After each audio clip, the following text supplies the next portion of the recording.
सुखाच्या भरपूर व्याख्या असतील, पण मिळालेल्या प्रत्येक क्षणात आनंद शोधणं म्हणजेच खरं सुख.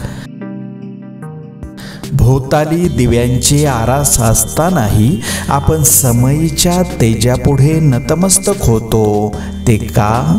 कारण त्या तेजाला सात्विकतेचा, आपुलकीचा स्पर्श असतो. सत्याच्या वाटेवरती चालत असताना एकटे पडलात तरी चालेल, पण चुकीच्या गोष्टीचे समर्थन करणाऱ्या गर्दीमध्ये मिसळू नका. कोणतेही कार्य अडथळ्याशिवाय पार पडत नाही.